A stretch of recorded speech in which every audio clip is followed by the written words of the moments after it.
Olá pessoal, bem-vindos ao segundo episódio da série O Serial Killer à luz da criminologia e da psicanálise.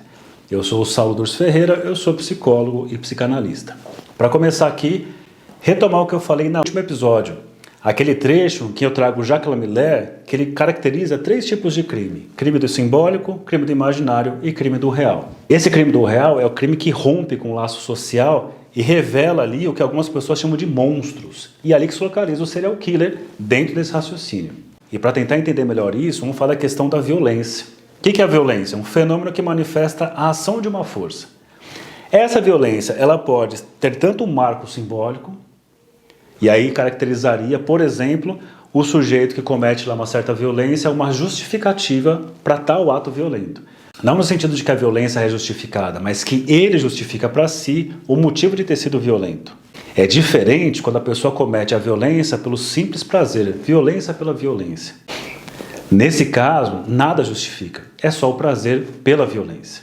Vamos pensar no extremo da violência, um massacre. Eu posso pensar num massacre que tem uma justificativa do porquê fazer isso, não que legitime o massacre, obviamente, e um tipo de massacre que não tem nenhum tipo de narrativa que justifique. É só o prazer do exercício da violência, como aconteceu no massacre de Ruanda.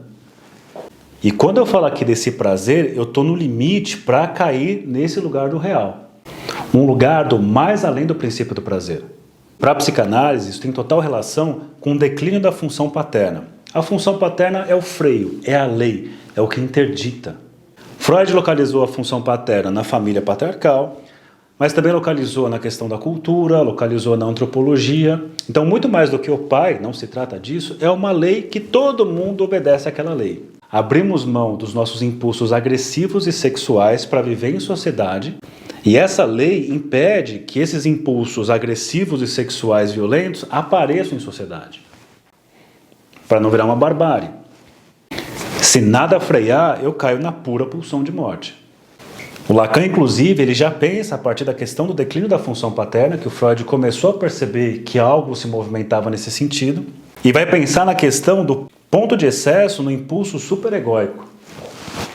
Aqui tem uma distinção muito interessante do superego para Freud e do superego do Lacan.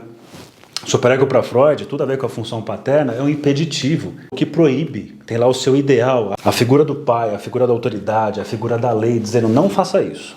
Já Lacan vai pensar no superego como um imperativo de gozo. Faça, goze, faça tudo, produza, não pare. Se você para, você se sente culpado de não estar fazendo um monte de coisa. Você já deve ter percebido que nossa sociedade funciona assim hoje em dia. É tudo sem freio. Você se culpa por não fazer as coisas e não mais porque você fez alguma coisa. O tempo todo esse imperativo goze, e que chegamos em níveis de exaustão, como foi descrito na sociedade do cansaço, a era das depressões. E quem perde essa capacidade, além da culpa, também é descartado. E perceba que aqui eu estou no limite do laço. Semelhante aqui, onde eu tenho um marco simbólico, e aqui pelo prazer já tenho a perda desse laço, esse laço social que eu falei. Mas veja como o nosso sistema é bem inteligente, o sistema capitalista, os bancos, as grandes empresas, etc. Porque apesar de estar no limite ali do laço, vem as narrativas de o quanto você é importante, o quanto você faz parte dessa equipe, quanto defendemos as pautas hoje em dia.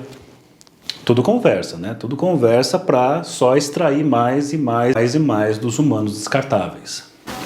Saindo do social e puxando para o individual, para o pessoal, vem um raciocínio muito legal para pensar agora sobre o acting out e a passagem ao ato. Acting out é um conceito muito comum na psicanálise se usar quando a pessoa, ao invés de se lembrar, ela atua. Mas é que interessante, já tem um certo ato ali, mas esse ato é um apelo ao outro, no caso o analista, né, dentro do dispositivo analítico, é um chamado ao analista e sua interpretação, ou seja, existe um ato ali que a pessoa comete e ela faz isso endereçada ao analista para que o analista chegue com uma interpretação e faça laço a isso. Não deixa a coisa solta, uma ponta solta que cai. Nesse sentido, ainda está dentro de um certo marco simbólico e também dentro de um princípio do prazer. Não tem um mais além aqui.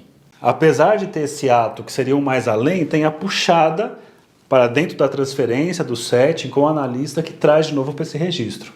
Já a passagem ao ato é outra história. E tem tudo a ver com a história do serial killer, sua relação com o crime real, com o monstro. Passagem ao ato, o Lacan traz isso da psiquiatria. certas brutalidades cometidas, violências cometidas, que não fazem o menor sentido na continuidade da vida de um sujeito. Porque tem certas coisas que a pessoa comete que você fala assim, tá, dentro do contexto tem um certo sentido. Mas a passagem ao ato é uma descontinuidade, a passagem ao ato é uma ruptura da conduta contínua.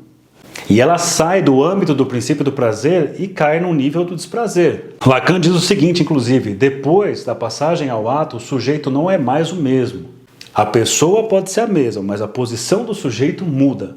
É interessante que você pega certas histórias de serial killers, não aquelas de cinema, que são exageradas.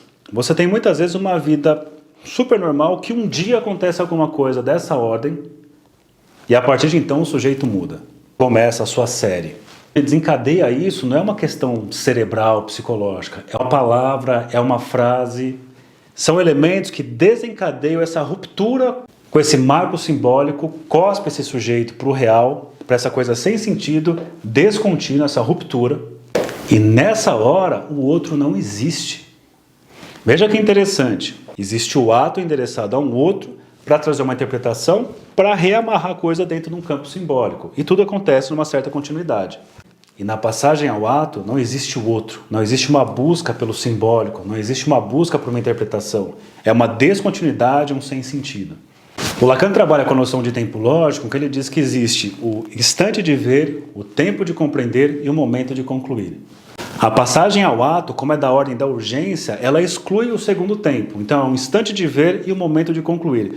O tempo de compreender não existe na passagem ao ato. E a passagem ao ato, ela pode acontecer em todas as estruturas. O neurótico comete um crime inconsciente que pode ser que, por circunstâncias muito específicas, a coisa seja colocada em prática. Na perversão, existe um fantasma que é colocado em cena, de uma forma erótica. Na psicose, é um impulso desarticulado. A passagem ao ato tem uma relação íntima com o serial killer.